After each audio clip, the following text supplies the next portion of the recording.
આંતરરાષ્ટ્રીય કક્ષાએ હીરા ઉદ્યોગમાં પર્વતની વિષમ પરિસ્થિતિને કારણે અસરગ્રસ્ત રત્ન કલાકારો અને સૂક્ષ્મ એકમોને રાહત આપવા રાજ્ય સરકારે વિશેષ સહાય પેકેજ જાહેર કર્યું.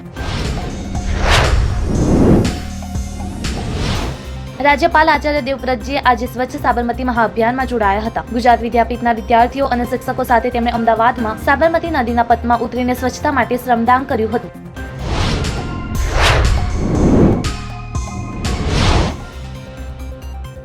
ભારતીય ટીમના આગામી ઇંગ્લેન્ડ પ્રવાસ માટે 18 સભ્યોની ટીમની જાહેરાત કરી દેવામાં આવી છે. આ ટીમનું નેતૃત્વ શુભમન ગિલને સોંપવામાં આવ્યું છે.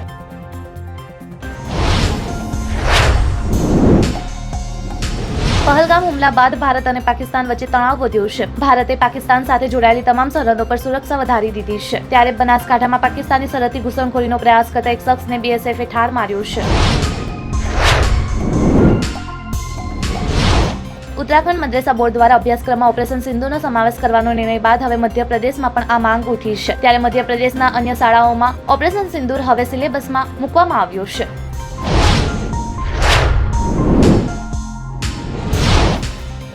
રાહુલ ગાંધી જમ્મુ અને કાશ્મીરના પૂંચ પહોંચ્યા હતા. અહીં તેઓ પાકિસ્તાનમાં ગોળીબારમાં માર્યા ગયેલા લોકોના પરિવારને મળ્યા છે અને તેમને સાંત્વના આપી હતી.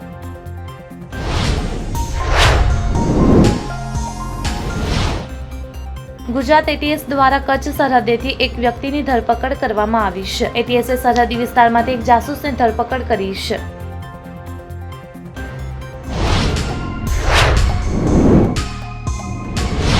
કર્ણાટકના હંગલ ગેંગરેપ કેસના આરોપીઓની જામીન આપ્યા બાદ થોડા કલાકમાં જ ફરી ધરપકડ કરી લેવામાં આવી છે. વાસ્તવમાં આરોપીઓએ જામીન મળ્યા બાદ જેલથી ઘર સુધી રેલી સ્વરૂપે ઉજવણી કરી હતી. ચૂંટણી પંચે મતદાનના દિવસથી વ્યવસ્થાને વધારે સારી કરવાની સાથે મતદારોની સુવિધા વધારવા માટે મતદાન કેન્દ્રો પર મોબાઈલ ફોન જમા કરાવવા કાઉન્ટર લગાવવાની જાહેરાત કરી છે.